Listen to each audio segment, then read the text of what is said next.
Welcome to the town hall. Get to know. And we are going to get to know Bob Harrigan this evening. I am so very excited. I'm looking forward to bringing him on. He is in the green room, that virtual green room for us. And we're going to be learning a whole lot tonight. I've been watching Bob on TV for a very long time. I really enjoy his broadcasts. He's such a great person.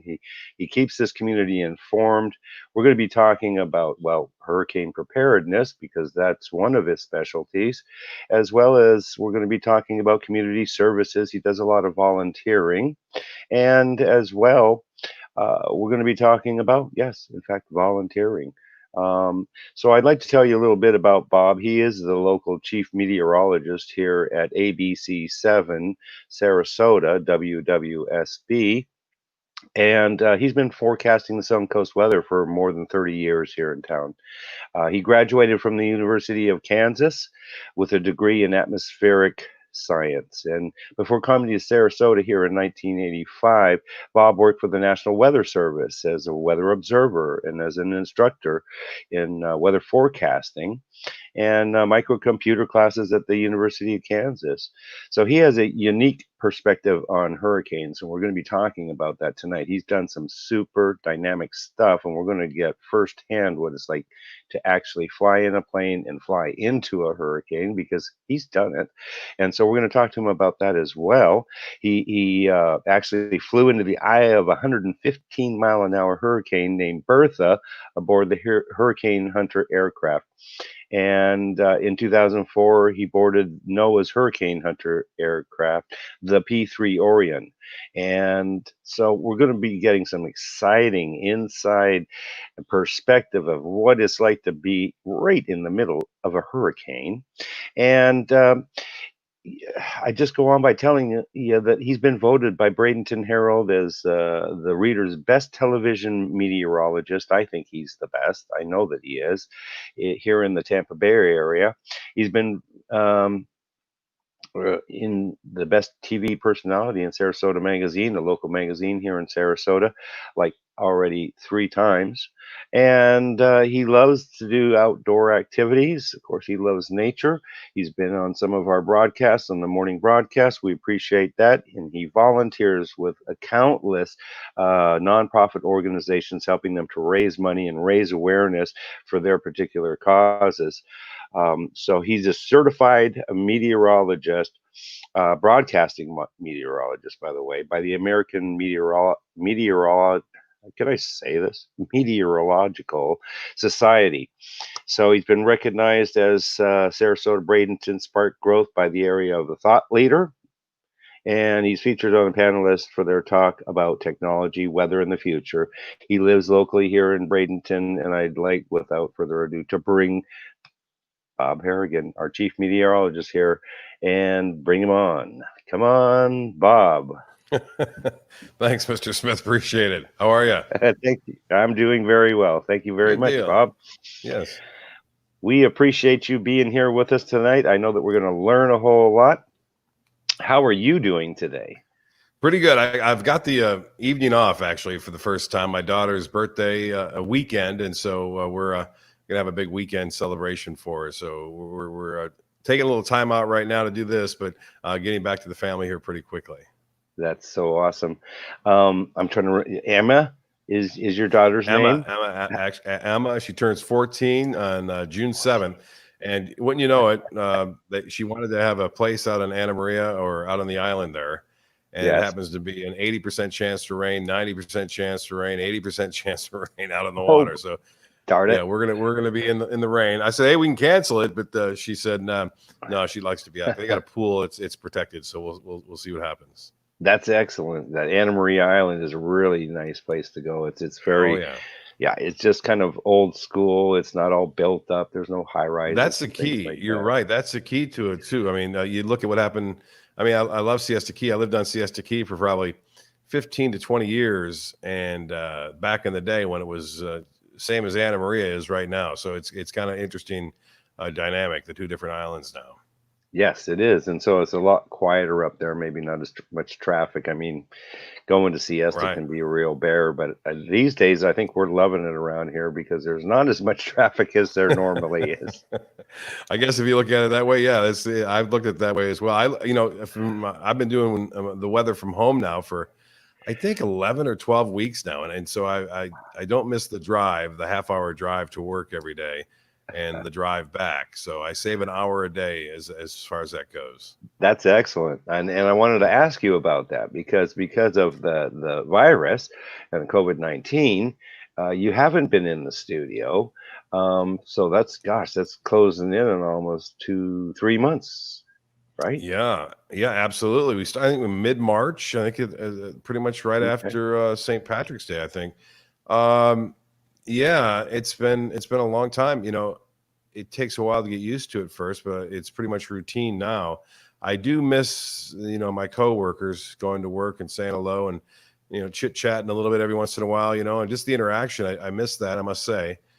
Like I said, I don't miss the drive, and Mhm. Yeah. I think it's important that we stay safe there at the station Yes, because exactly. it doesn't take but one person to get it. And the next thing you know, that building could be contaminated. Who knows? This thing is such as an unknown at this point. It's better to be safe than sorry. I It know a lot is. of people have gone back to the studio, but I think that it's not too bad of an idea to stay put if it works well, and it's been working okay. So, do you have any idea when you think that you're gonna get back into the studio or no? Have they said anything about Um, that? it's pretty open right now. I know some other stations were owned by Gray Media. They Mhm. own over 100 different television stations across the country, and uh, some of the meteorologists have gone back. Some of them are still working remotely.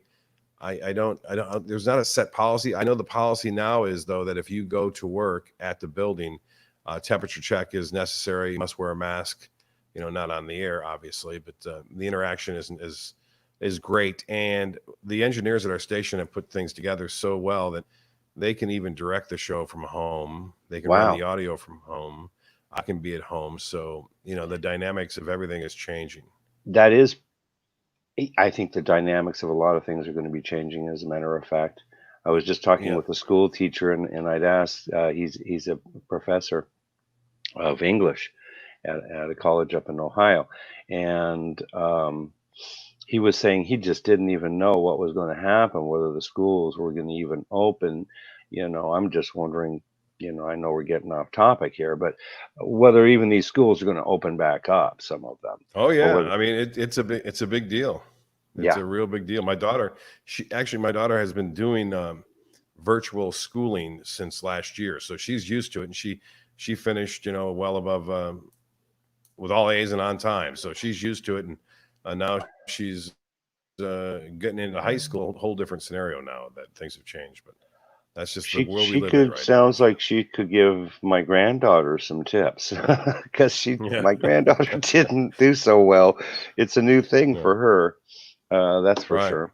Um, so it is. We're in a new age here. It's reset. Things are changing, but let's get back to what you do best, and we are talking. Well, hurricane season just started, correct? And that was June 1st, right here. June 1st, right? June 1st, absolutely. hmm So we've already, well, today, terrible rains, terrible, Yeah. absolutely. Yeah. Yeah, the rain continues too. It's gonna go on again and off again throughout the next 3 days, I would say. Now, there's still some possibilities some drier air could wrap around the system and dry us out, but right now those rain chances are elevated. They're 80% tomorrow, 80% on Sunday.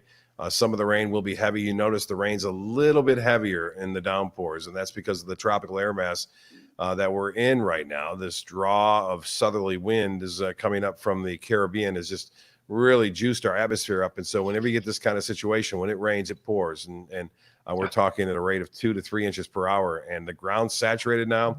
Flooding is a real possibility, and we are under a flood watch through Sunday now, and I probably did see extended that. to Monday. Yeah, Monday. Wow. So we're going to have it rain could all be. We'll weekend, it see. sounds like then. Yeah, no, it's very tricky though. If this storm, when it's called Cristobal, if it actually consolidates and tightens up its circulation, sometimes it can draw a lot of that rain that we're going to get into the center, and so we'd be a little drier here. Will That that would, happen? It's unlikely. I think it's going to stay a pretty disorganized system with most of the bad weather with it to the right of the center, even though it's going to make landfall into Louisiana, it looks like, or possibly Mississippi.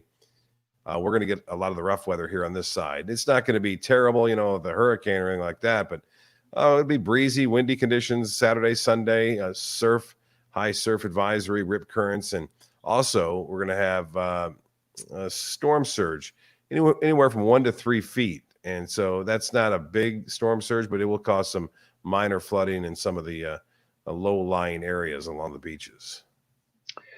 so we're in for some serious weather this weekend. So I guess fishing is out, right? Yeah. Yes, I think so. Although sometimes you can find a little window there.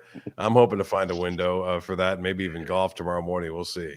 That's awesome. I was going to talk about that. So your hobbies, I know, are fishing, and I'd love for you to share about. You do a regular broadcast with Captain Johnny here in town. Why don't you tell us about that? Well, I tell you, Captain Johnny Walker, I've been doing it, I think, for over, I want to say 15 years now. I've been going out with him. We go out on Wednesdays, typically, Wednesday morning, and he usually has clients, and I just kind of film what's going on. Once in a while, I'll grab a pole if they get bored, or Johnny says, hey, try your luck. And so I do after they caught their fair share. So it's a lot of fun. I've been doing it for, as I said, over 15 years. What happened is that the station back in the day ran out of kind of resources to cover Captain Johnny. I thought it was an important program.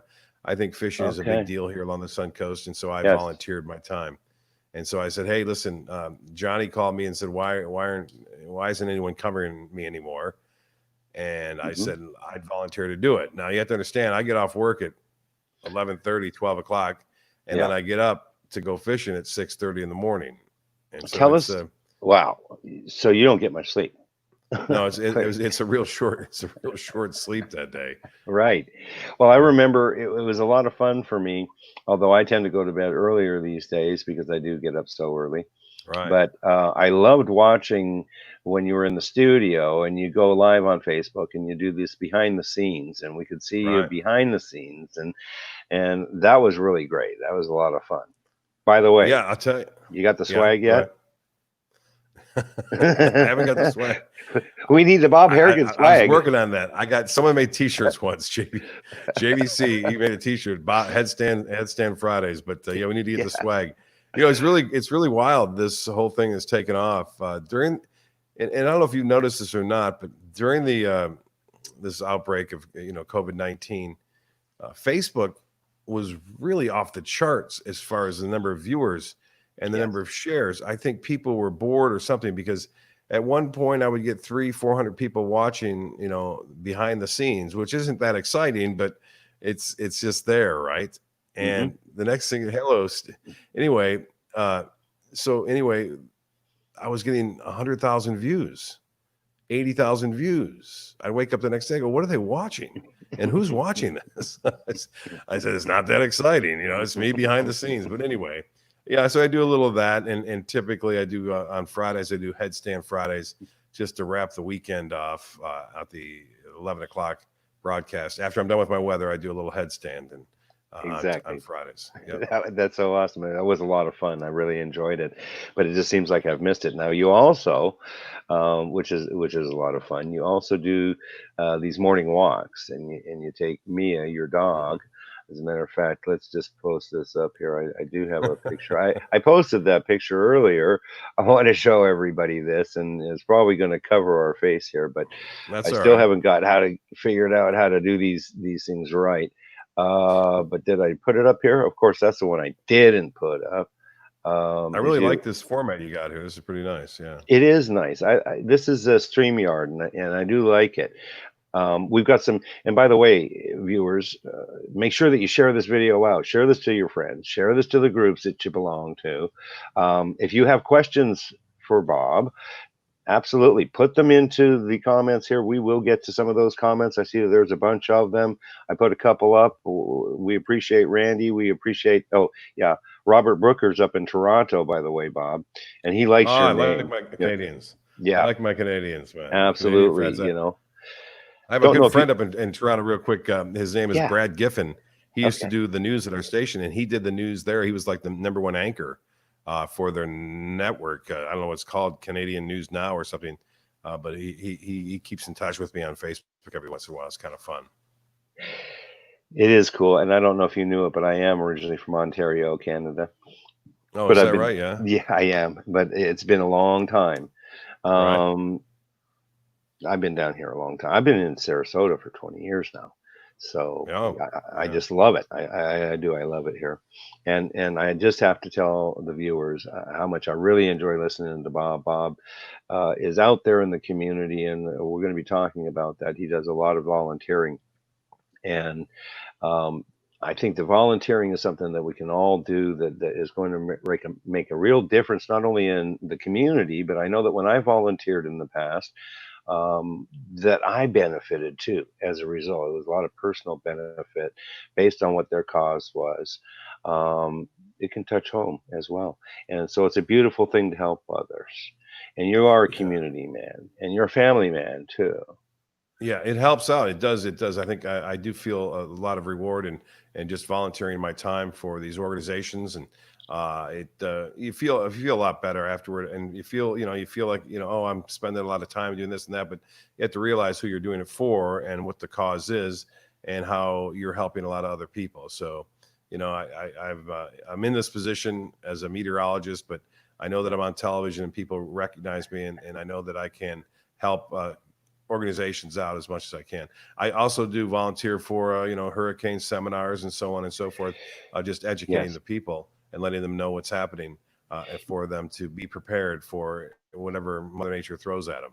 So have you got some of these seminars? Well, we don't have schools to go to anymore, of course, but Right, then right. you do these at various places. So what's going to happen with the hurricane preparedness that Well, this it's year? it's it's already happened, and in fact, I got to tell you, this has been I haven't done any. I did one Yeah. just virtually on the monitor behind me. I ran a slideshow and I recorded 5 minutes of some weather parts of the hurricane. Hmm. Normally, I do a Venice one. I go to Highlands County. I do that. Many different organizations here I go to. Those have all been canceled. In fact, one popped up today that I was supposed to be at, but it was obviously canceled. No one's doing them. I mean, I go out to Longboat Key. They have one typically every year that's well attended. That has been canceled. Everything's canceled. You don't want to bring people into a situation where you can't control it and you don't have to. I'm a little worried about it, but I think nowadays there's so much information and there's so many ways to get it. But a seminar is a real easy thing. You can just go after dinner to your neighborhood, whatever it is, meeting hall, and listen to some meteorologist or whomever talk about preparation. It's kind of a nice night. You can listen to it, and now you have to actively search for it to find out that information, which not a lot of people do. Passive information is a lot easier than active. So I urge people, whoever listen to this and whoever, if you haven't been through a hurricane and you haven't lived down in Florida, you need to look to FEMA. Go to our website, mysuncoast.com. We have a hurricane section. Watch the special. You're not going to get everything on the special, but you're going to get some real good hints. And I can tell you this, from over 35 years in Florida, and having seen people and gone to different meetings and hurricane seminars myself, these things are dangerous and they can be tricky. And if you don't know what you're doing, it can be twice as dangerous. And keep that in mind. And it's pretty basic, obviously. As I don't want to bore you with everything. I could talk for 2 hours here. In fact, it's kind of funny. I went to go record this segment for the Venice community, and I was running through it, and I got into it so much. Then I said, okay, that's it. I taped it and went back to see how much time it was. It was 20 minutes, and I was only supposed to do 5. I go, okay, I got to redo that. I just get into it so much when it comes to these storms. Well, yeah, and it's important.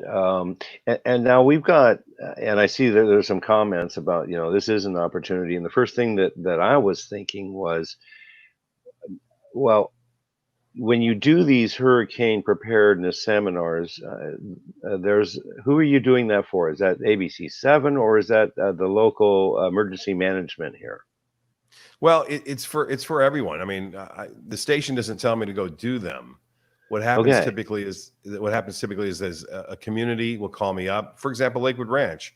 I've Okay. talked to the town hall there many times, and just talk. They used to have a thing, and they called CERT. It was a Citizens Emergency Response Team, and I would go and talk to them and just let them know. And so I'd go talk to schools and talk to children there, talk to the Bay Indies, different kinds of neighborhoods across the area, Turtle Rock, Okay. I go talk to them. And then I talk to the town halls too, like Longboat Key, Venice, Sarasota. I know Ed McCrane really well, and Lee Sauer at Manatee County. So yeah, I've done it all. We talked to every Yeah. school, I think, in this community. Exactly. And so maybe this is what should happen next would be like a Zoom conference or something like that. Because they could Yeah. certainly set up a Zoom, and you could Yeah. do it that way.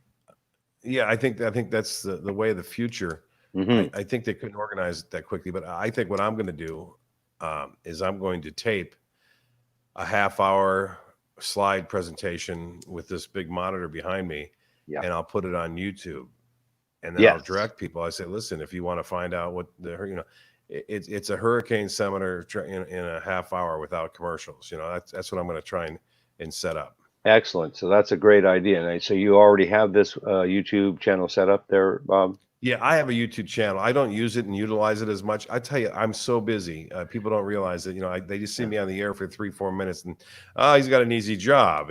Bob, he's pretty lucky. But Mhm. there's so many different things now, as you know. We have to update Facebook. We have to update Twitter, Instagram.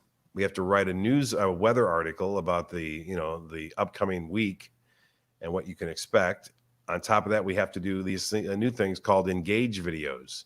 Now, if you're not familiar with Uh, engage videos, what it is it's our ABC7 Weather App. Now, I know a lot of people have their weather app and it's their favorite, yada, yada, yada, but they should actually download ours as well just to have it. And it's a unique weather app in that it has all the bells and whistles that most of them do that are free. Now, you can certainly pay for a weather app and get a lot more bells and whistles if you're really a weather geek, right? But mhm. this gets you to the warnings, the watches. In fact, I was just taking a shower and it said my phone was talking. It says lightning is detected in your area. So it tells you things. You can turn Yes, those on and off too, by the it way. does. It does. So I also can videotape these little engage videos, and so they're 30-second videos that we can come in It's this right and here. send it. We can See? send it to your app. Yeah, we can send it to your app. Exactly. Lightning within 5 miles, heavy precipitation in Sarasota, Florida. Right. Right. And they do, and they warn you. And so that's a really good thing to have. So if you happen to be living, well, in the Sarasota or Manatee or Charlotte areas, you should definitely download that ABC7 Weather App, so that you can get alerted in the case of an emergency situation. Absolutely. Right, right. And the thing is that with ours is that you can actually go to it, and I don't want to use this as a commercial, but you can go to it, and Well, it's fine. you will see the first alert weather team there on the Yep. weather app, and then after that, you can actually there's all the different warnings that are going on, all those in orange, and I haven't seen them because I'm not working today. There's a hurricane statement, coastal flood statement, rip current, high surf advisory, and flood watch. So there's a lot going on, as you can see. And then there's little videos that we play Yes. that we actually record as the meteorologist who's working.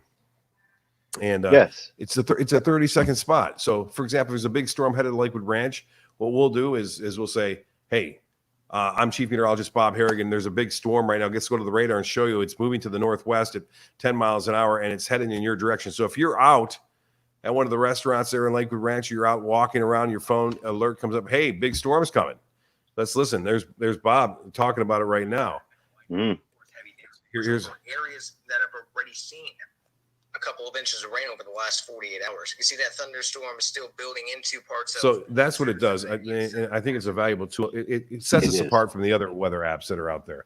But And now, so you're would you say that because things have changed, the money isn't there like it used to be, that as a result, people like yourself and the anchors and the reporters are having to do a lot more stuff themselves, and so their Well, job, their responsibilities really increased as a result. yeah, I don't think the money, it's nothing to do with the money. It's the fact that Oh, there's so many avenues. There's so many avenues now to do things. I ah, mean, not everyone watches TV news anymore. You know, they get right. their news from the internet. They get their Yeah, news from, from you or whomever. you're They get it through right. Facebook. And so, and then people are time constrained. It used to be that you had to eat dinner, sit down, and watch the 6 o'clock news. That's where you're going to get the news, and that's where Yeah, you're going to get your radar too. When I yeah, first started in yeah. '85, there was no one. I was a gatekeeper of radar. Okay, no one could get a radar. And so you wouldn't be able to see a radar until I came on the air at 6 and said, "Here's what's happening." Now everyone gets the radar at just a touch of a button. Yeah. So we're no longer the gatekeepers of radar or news for that matter. And so things have changed. So we have to be on all different formats and different platforms. So we're on, as I said, all the social media and mysuncoast.com, as well as in the community. I think is an important thing. Yeah, absolutely. Well, I'm going to hit some of the comments now. We appreciate everybody that's taken time to make a comment. Remember to share this video out to your friends in the groups you belong to, and if you have a comment or you want to ask Bob a question, because I've got some really great questions, we haven't even got to it. I just know that he's a wealth of knowledge, Bob. You so much, and Robert, our friend up in Toronto, tells us, that he hasn't actually watched TV since 2011. And That's a he's good been, thing. I applaud him on that. Believe me, I don't watch much TV. I'll be honest with you. I hardly watch any right. TV. Do you watch your own video? I want to know. No, I don't. I don't sit back and watch what I did. I watch the behind the scenes just to answer some of the questions that I missed while I was on the air.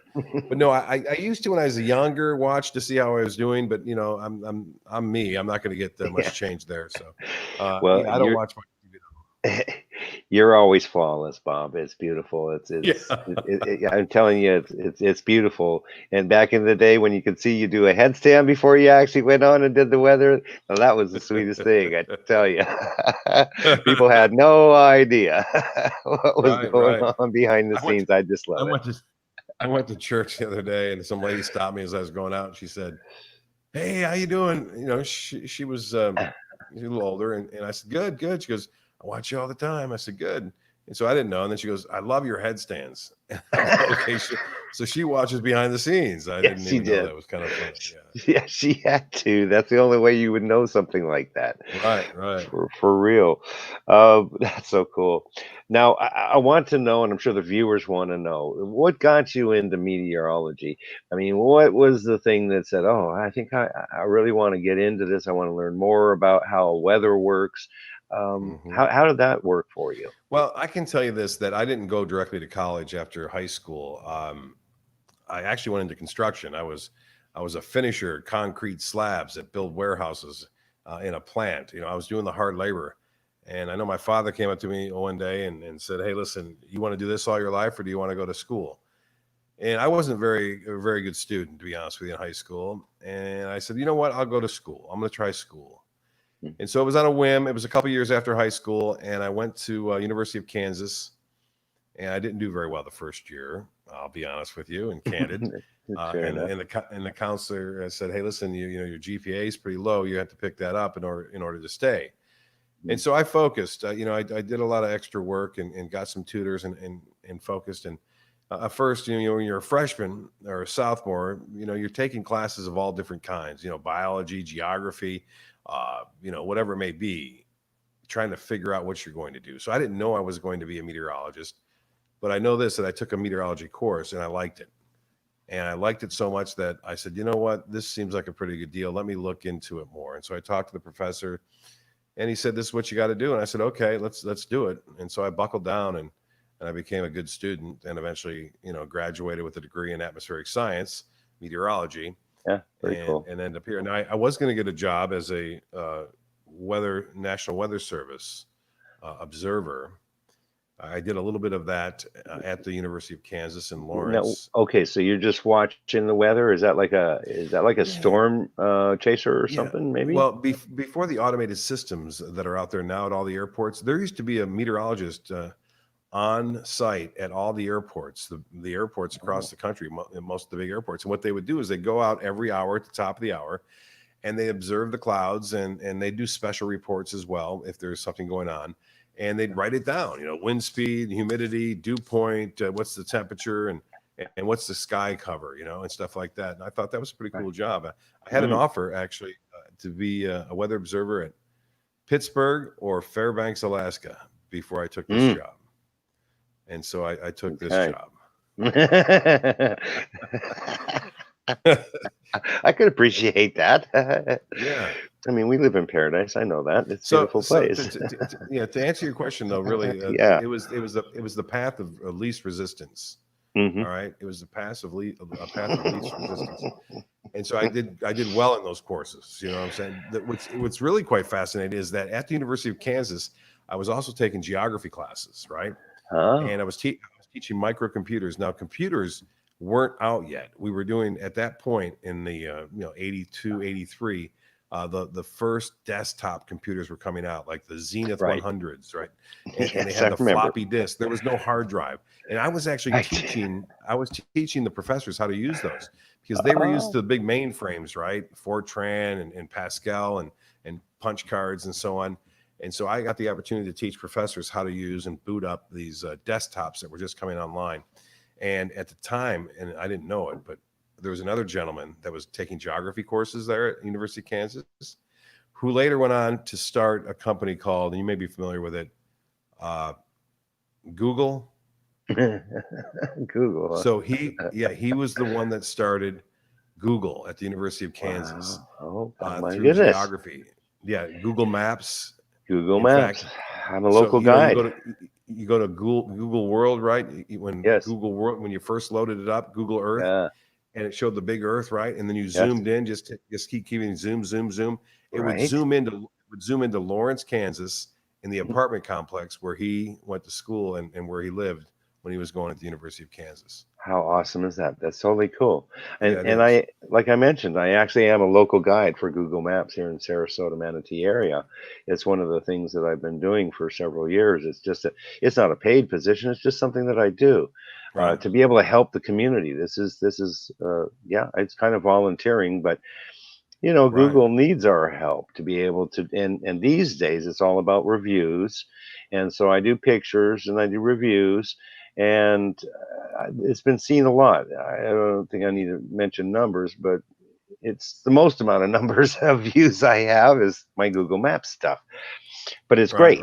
I love to help the community, and that's really cool. So you went to school with him. That's so awesome. I almost went into geography too. I could have been the other Google guy. I'm doing the weather instead. Instead, you're out here playing golf, telling us about weather and helping us with the hurricane preparedness and going fishing with Captain Johnny. Exactly. It's a busy life. It's a busy life. Well, so I won't do that one there. You do a lot of volunteering, and so maybe tell us a little bit more about that, because volunteering is an important thing. So the volunteering thing that I do a lot with is Meals on Wheels Plus of Manatee. I've worked with them, Habitat for Humanity. I'll MC that. And now, since my wife has had breast cancer, I'll do a lot for that organization as well. And it's basically just me, going and reading and talking about it and following their script and getting people to donate. I do a lot of auctioneering too. I remember I went to my first volunteering event back at Michael's on East. And in the little entranceway there, it was a mom and daughter lookalike contest, and I was 26 years old, and I was the judge. And so it was kind of fun, and then a chocolate tasting contest, and so I do a lot of those things to help out and raise money and awareness, obviously, for many different causes here. And we have such a great community, as you well know, very philanthropic community here that people. It is very much so. Yeah. And so that's one thing I really like about this. I could have moved on, like a lot of people move on from television markets and go to other markets but this is such a beautiful area. My job has been weather. I love weather. I never really thought I was going to be on television, to be honest with you. I just focused on weather. I got a degree in meteorology, and is to happen to send out a few tapes, because that's what you're supposed to do, and landed this job here at ABC7, which was at the time Channel 40, and a lot of the old timers know that. It was called Channel 40, but Mhm. I ended up doing weather on television and hurricanes. I've always been fascinated with hurricanes. I know I grew up in Kansas for a little while there. Toledo, Ohio is where I was born. But in Mhm. Kansas, we have tornadoes, as you know, Auntie Anne and Mhm. Dorothy, right? Mhm. And so it was, but I used to listen to the radio AM, and sometimes I could pick up Louisiana radio from Kansas, and I would listen to when there's a hurricane around and the hurricane coverage. And I was always fascinated with that. So it's funny that I ended up down here in Florida where we have hurricanes, and they're very dangerous, serious They are. situations. And and who would ever thought that I would fly into a Yes. Hurricane Bertha, a Category 3 hurricane? I Tell would us never about have that. dreamed. That was Tell us. crazy. I happened to see the hurricane. I talked to Bob Sheets, and Bob Sheets was the director of the Hurricane Center. He said, "Hey, listen, if you ever want to get a ride up in one, just give me a call." And I certainly did do that. He had Mhm. invited me to the Bahamas Weather Conference. It was a special conference for meteorologists, and I got to know him. And so, sure enough, a storm came up. I called, and the station said, "Sure, go ahead and do it." And that was in 1996. Scary, I never been Mhm. on a C-130 aircraft with 4 props and a jet engines, but we flew off from Homestead, and we flew into Hurricane Bertha out there in the Atlantic. And the flight, I think we flew 13 hours, and we took off at 6 a.m. and got back at around 7. In the storm, it was crazy flying through. You're strapped in. They put this harness on you as you fly into Okay. the storm and get close to the eye wall. The plane's back and forth and up and Yeah. down, and then eventually you punch into the eye of the storm. And the sun came out. The pilot actually a turn. He turned the plane so he could look at the clear blue skies above, and then he turned Yeah. it down and you could see the waves below, and the waves were probably 40, 50 feet high, crashing back and forth. Wow. So that was the 96. And then 2004 was Ivan. Oh, and by the way, in 96 we made a emergency landing, it was called. Oh. We were flying back, and all of a sudden the pilot would walk back, and there's 6 of us on board, 6 other people that were there, civilians, just meteorologists or television Mhm. station personnel. And the people would walk back, and we'd see them walking back, looking out at the engine.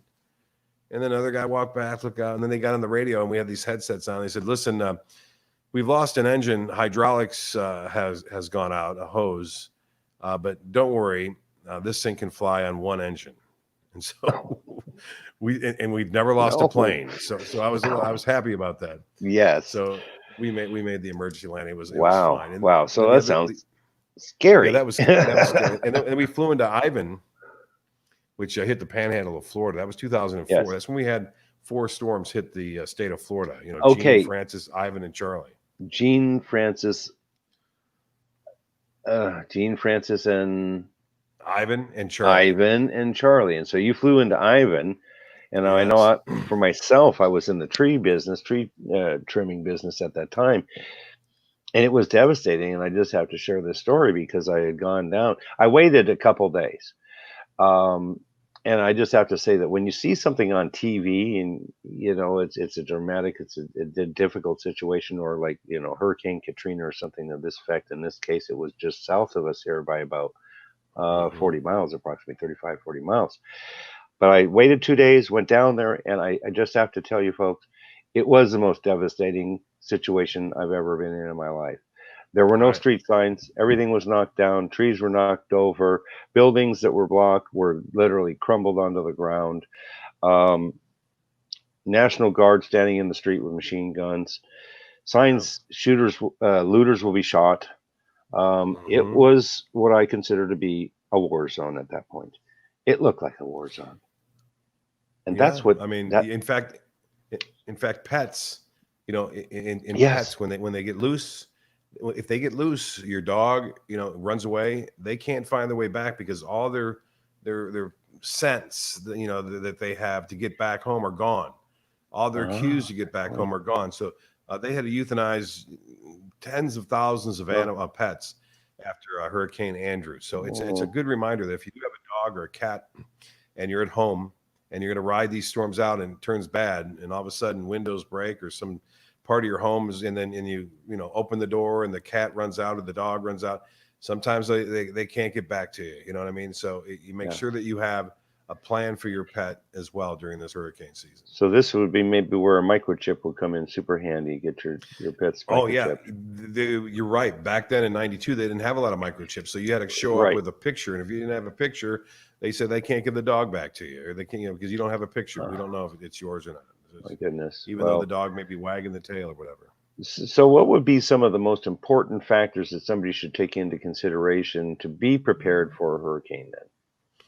Well, the first thing that everyone has to do, these are just big things that you have to do. You have to know where you're living.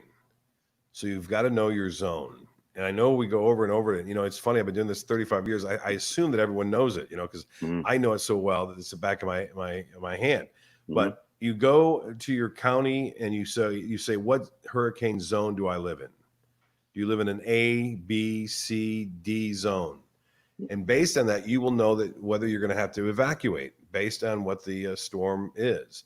So knowing your zone is important, because when they do evacuations, when I say they, I'm talking about the National Hurricane Center, more so the emergency management folks in your county. When they say, okay, we're evacuating zone A and zone B, that means you have to go. And you're going to go not because of the wind. You're going to go because of the water that could get into your home, the Gulf of Mexico or the Manatee River. That's what they're worried about. That's why there's evacuations. And so that's the number one thing. Also have supplies to last at least 3 days, but more so 7 days. And that means canned goods, food, water, and those are the most essential things to have at the point. And a first aid kit. We're finding out that more and more people are having problems after the storm moves through. There's more deaths. There's more injuries. There's more things that people are doing they shouldn't be doing. There's heart attack risk, of course, and heat stress. I mean, you're going to be out in working, picking trees up or whatever it may be, and it's going to be hot, and if you don't have the water to replace you're sweating, then you're going to dehydrate and you're going to get into trouble. So that's a big issue. And I would just want to throw in, make sure you have some batteries and flashlights too, because there probably will be no power, and it might not have power for a while. So I'm going to say, well, there'll be plenty of wood on the ground to build a fire. That's going to be a given. But that's my kind of style, right? I could survive if I had to, if it got like that. But there's some questions here. I want to go to some of the viewers here because we really appreciate this. And Sandy just put up what about preparation? We just kind of sort of went over those important factors. And so Sandy, and by the way, she's coming here from Australia, Melbourne, Australia, Bob, and she's saying, so basically, meteorologist, being you, is the last person to escape from the hurricane. What do you do in the event of a hurricane, man? Yeah, because you're back. In the day, you were just reporting from the studio. Now you're at home. Well, yeah, that's a big issue. This particular season, that's a big issue. So what we're going to do is we're going to go to the studio. So if there's a hurricane coming, we're going to go to the studio. The studio is located in a Category 4 storm surge area. All right. And so Category 4 storm is the same here as well, but we don't have the backup generator to run everything here at home as the studio does. And so we'll be able to broadcast from there. I see. Okay? I see. And on top of that, we use the internet right now. And I'm not saying that the internet won't be working, but more than likely it won't be working. So we'll be able to broadcast our signal from the studio. So we have a plan that we'll go to the studio if a hurricane comes, and that's where we'll be during the storm. So you're going to be there for us, and that's the whole point. I mean, this is right. Bob will literally put his life in his hands to go make sure that he's there to be able to educate people about what to do and what's going on and what's happening. And Bob, we love you for that. I mean, that's truly honorable. I know that one of the comments here, Emmanuel Laverty, he's coming to us from the UK. He's up late. Thanks for staying with us here, Emmanuel. Oh, yeah. But he wants to know if you're going to fly into any more hurricanes in the future. I want to. I want to fly into another one before it's all over. I've been doing this for 35 years, so one more storm would be okay with me. They do now fly above the storms, or they're going to. They never used to be allowed to, but they're going to start flying above the storms with a Gulfstream 5 jet that they do now, and they do a lot of recon out ahead of the storm with that Gulfstream. That's a NOAA product, a NOAA plane. Is that a jet? It is a jet. Yeah, it's a Gulfstream 5, and it's a jet. and they can fly at that 50,000 foot level. All right. The C-130 aircraft and the Hurricane Hunters fly at 20,000 feet. That's the entry point for that, for the jet. I mean, for the Hurricane Hunters. So, and then on top of that, you have to realize in, I'd say 5-10 years, they may not be doing manned missions anymore into the hurricanes. They may be doing drones. My TV went out. Drones, right? Your TV did just go out, didn't it? The drone videos. We're loving that. Look at a nice picture there. Oh, that's a great picture. That looks like that's in. Is it in Europe? I'm trying. Oh, no, that's Raja. Oh,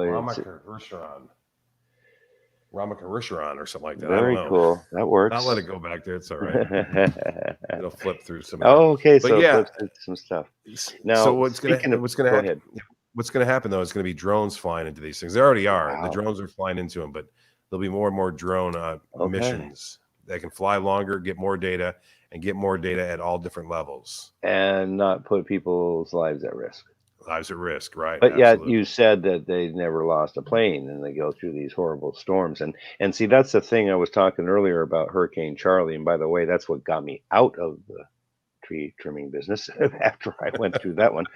Tell you, I had a couple near-death experiences because it's such a dangerous. It's one of the most dangerous jobs. Yeah. Yeah, it's super dangerous, and I had people hurt themselves. And as a matter of fact, on that, one of my guys almost died. So yeah, that kind of just said I'm just not going to go down with somebody that died at working for me trimming trees.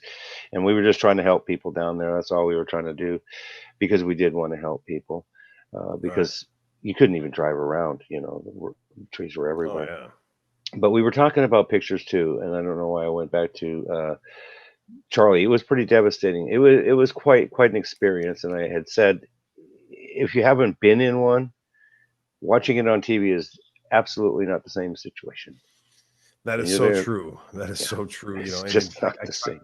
I try to tell people this too, though. This is an important point, is that when I go to these hurricane seminars, I let them know, I say, okay, how many people in here have been through a hurricane? And they'll raise their hands, and a lot of people will. And I'll say, they did a study, and they found out that people who say they have been in a hurricane were on the outer reaches of one. And they think that that's what a hurricane is. It's not. Okay. And the majority of the people who responded to those surveys who had said that they had been through a hurricane really weren't through a hurricane. And you cannot base your decisions based off prior storms, because if a storm's coming like a Charlie versus an Andrew or a Katrina, they're whole different beasts, and they can do different things. And that's where it's important to be a meteorologist and let people know, hey, this is what this storm is going to bring. It's not going to bring this, but it's going to bring this, and you got to be prepared for this, as opposed to that. So you'll probably remember this. I'm going to pop this picture up. It's probably going to block us out, which is, I suppose, okay. But you probably remember this. Oh yeah. This was devastating. This was really one of the worst storms that we've had, is it not? This was Katrina, isn't it? It looked like Katrina to me. Yeah. Look how big it is too. Oh my goodness. The winds with Katrina, interestingly enough, it got up to 175 miles an hour, even up to 180, but it didn't make landfall with those kind of winds. Katrina actually was downgraded to a tropical, a hurricane category 2, I believe, strong category 2 when it made landfall into Mississippi. Okay, it actually hit Hancock County. And the biggest part with Katrina was not so much the wind. The wind was terrible. It was the storm surge.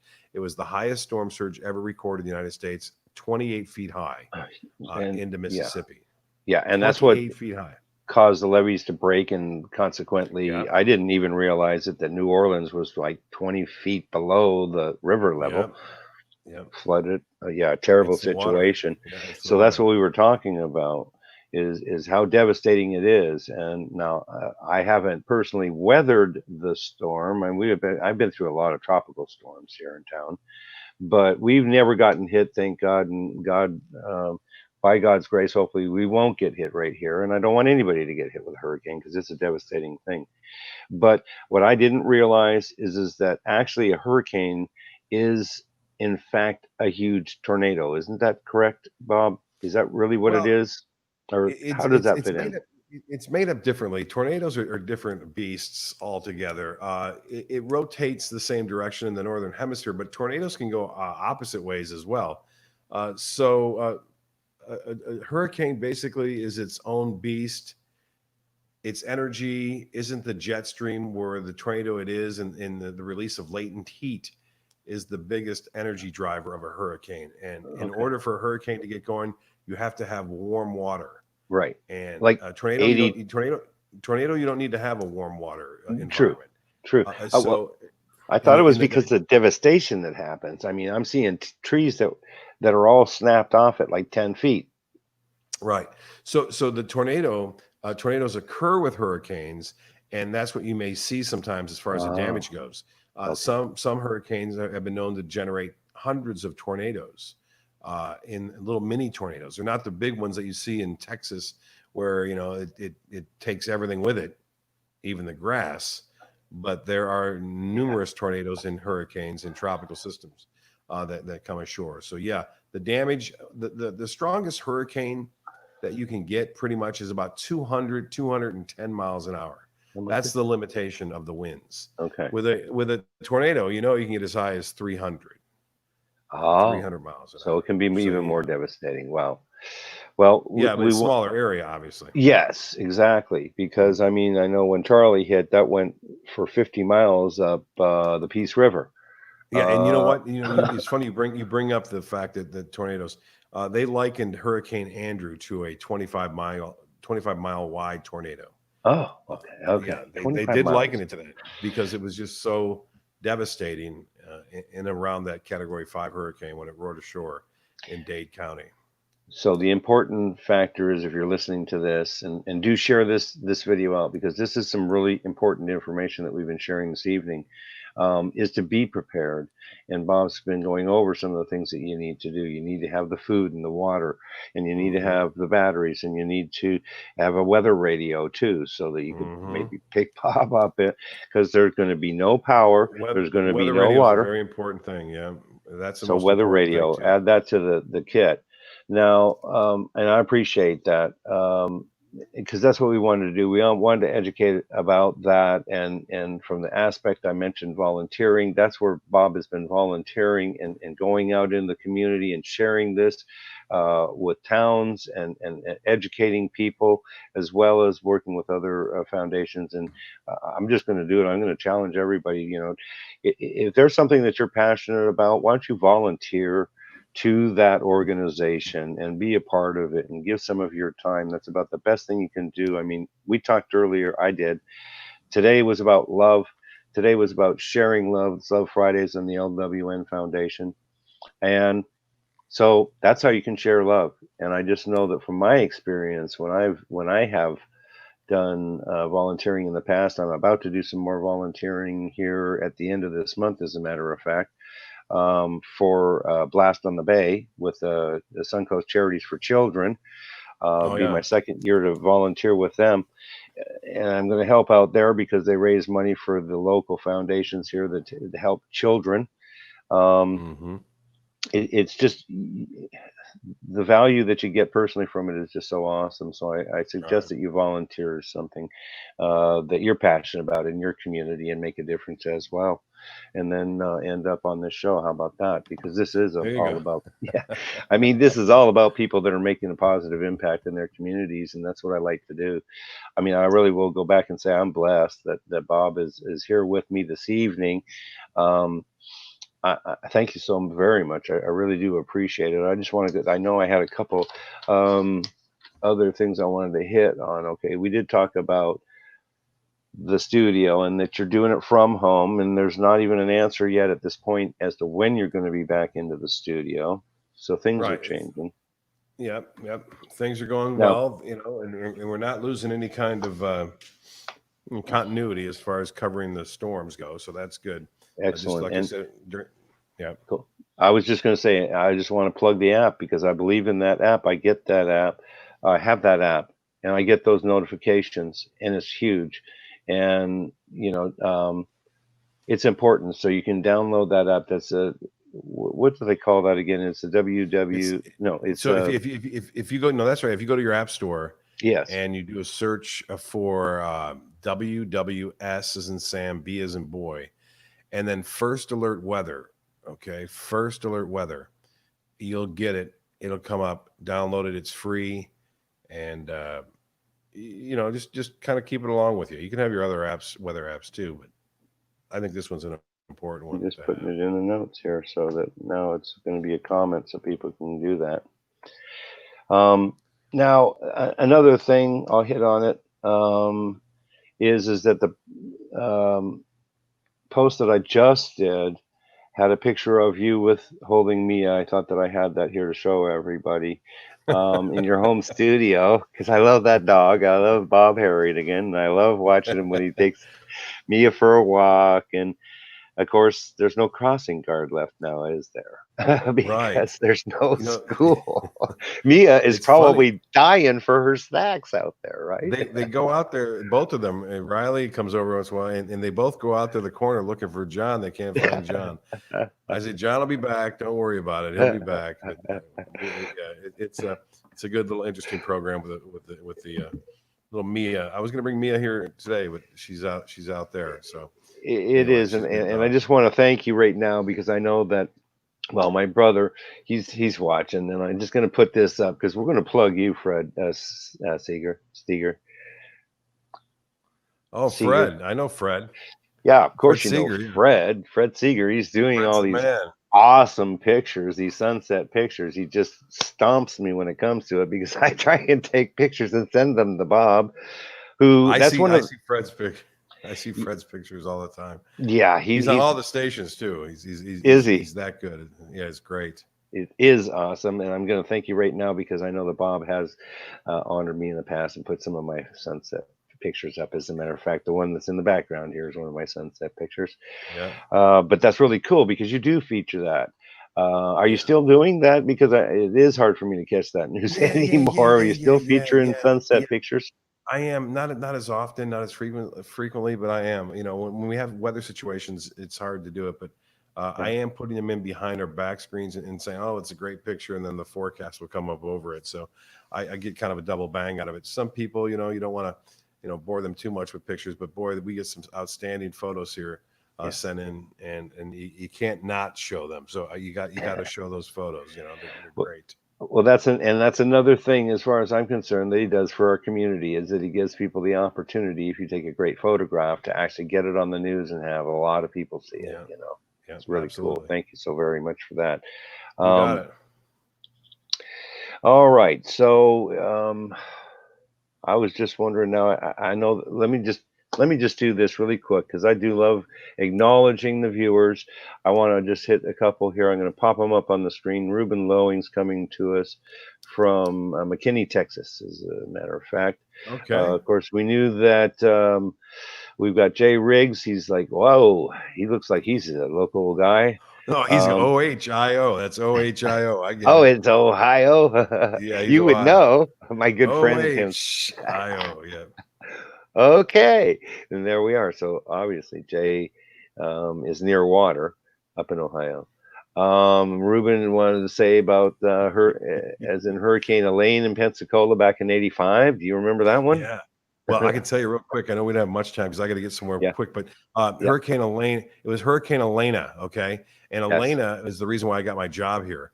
I wasn't working here. I was just graduating from the University of Kansas. But quickly, that storm was to hit in '85 on our West Coast on Labor Day, okay? It was Labor Day weekend. It was coming right toward us. And then the weather people at the ABC7, which is Channel 40 at the time, were on vacation. It was a Labor Day weekend, so they didn't cover it very well. And the storm was coming at us, and one of the news reporters actually did the coverage of Elena at 11 o'clock, and it was coming right for us. And then all of a sudden, at 1 o'clock in the morning, it stopped and then did a loop and went back north toward where that gentleman was from. But we were getting evacuation orders here along the west coast of Florida. Wow. And they kind of missed that at the station. They missed it. And the newspaper grabbed the article and said, Channel 40 blows it with Hurricane Elena, misses the, And so they said, well, we need to get a meteorologist down there. And they said, the owner at the time said, I need to get a cheap meteorologist, one just out of college. It'll come down to Florida. And lo and behold, that's how I got the job here. But Elena was a crazy storm that did a loop actually out in the Gulf and then eventually hit near the Big Bend area. That's pretty wild. You've been around for a minute when it comes to these hurricanes, and I also want to acknowledge Jenny Patricia. That is our Dr. Hey, Jenny. I tell you what, we appreciate her very much. Very, very much. Thank you for joining us this morning. Vote for Bob. I'll tell you what. Jay Riley. Thanks for joining us, Jay Riley. You got a couple of J's on Bird. We appreciate you very much. We hope everybody has enjoyed this. I know that he's a busy man. He's got lots to do. He's got to get out there in the community and do something. Maybe go boating tomorrow. It sounds like you're going to maybe go boating. Yeah, it's going to be too tough for boating, but I don't know. I may go look at Jay Riggs's boat. He got a new boat. So awesome. So we appreciate everybody that's taking time to come and join us. Remember to share this video out. There's a ton of good information in here. We want you to be safe. If there is a hurricane, make sure that you follow the directions that Bob is giving us, or whatever your weatherman is where you live. Listen to what they have to say. Bob, I'll let you go ahead and close us out and just have the last word here. Well, I appreciate it, Stephen. I appreciate your updates and your posts too. I know they're a little early for me in the morning. You're usually up at the crack of dawn. I am, and I catch them on the replay. Great job. Keep up the good work, and you're using this platform in a great way. And I always like to see that people using new way of communication to let people know what's happening in the community and across the world, for that matter. That's excellent. Yes, and that's what we're trying to do: is educate, motivate, and inspire people. So thank you so very, very much for joining us this evening, Bob. You're thank so you guys awesome. for having me. Thanks for watching and listening, you guys. You bet. Take care, everybody. Have a great evening and a great weekend. And if you're around here, make sure to take your umbrella, because it's going to be raining all weekend. That's what Bob told us. Okay. Thank you very much. Take care. God bless everybody. Bye for now. We'll see you. Bye now.